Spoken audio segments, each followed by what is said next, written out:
በስመ አብ ወወልድ ወመንፈስ ቅዱስ አሃዱ አምላክ አሜን። እንኳን ለደብረ ታቦር ወይም ለቡሄ በዓል በሰላም አደረሳችሁ አደረሰን።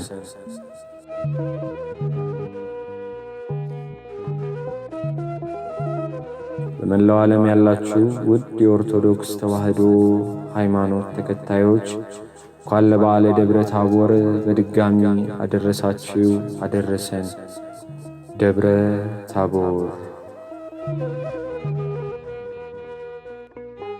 ጌታችን መድኃኒታችን ኢየሱስ ክርስቶስ ለሁለቱ ነቢያትና ለሦስቱ ሐዋርያት ብርሃነ መለኮቱን የገለጠበት ታሪካዊ ተራራ ነው። ጌታችንን መለኮታዊ ታሪክ ሰራባቸው ብዙ ተራራዎች መካከል አንዱ ደብረ ታቦር ነው። ከነዛም መካከላት ግን በዝርዝር የሚቀመጡ 4 ተራራዎች ይኖራሉ። ደብረ ሲና የመጀመሪያው ምስጢራዊ ሥጋዌን የገለጠበት የምስጢር ተራራ ነው። ደብረ ቁስቋም በስደቱ ጊዜ መላእክቱን ክንፎቻቸውን ዘርግተው ያመሰገኑበት የምስጋና ተራራ ነው። ደብረ ገዳመ ቆሮንጦስ የገለጠበት የድል ተራራ ነው። ደብረ ዘይት ለሐዋርያቱ ወደ ሰማይ ሲያርግ ባርኳቸው ያረገበት የወይራ ተራራ ነው። በስተመጨረሻም ዛሬ የምናከብረው ደብረ ታቦር ብርሃነ መለኮቱን የገለጠበት የለመለመ ተራራ ነው። ወደዚህም ተራራ ከነቢያተ ሙሴና ኤልያስን ከሐዋርያት ዮሐንስን ያዕቆብንና ጴጥሮስን ይዟቸው ወጥቶ ብርሃነ መለኮቱን ገልጦላቸዋል። ለምን ከነቢያት ሙሴና ኤልያስን መረጠ ቢሉ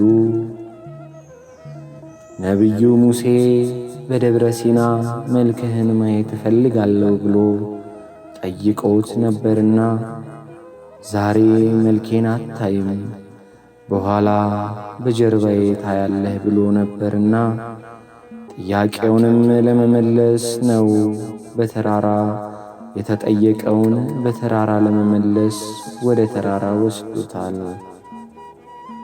ኤልያስም ተአምር አድራጊ ነቢይ ስለሆነ ጌታችን ተአምራቱን አይተው ለመመለስ ያዕቆብንና ዮሐንስን ይዞ ወጥቷል።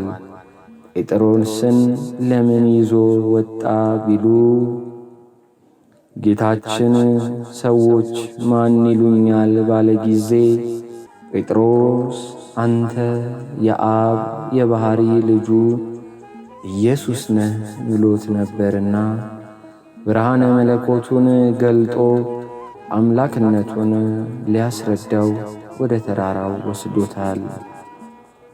ሌሎችም ሐዋርያት ለምን ተዋቸው ቢሉ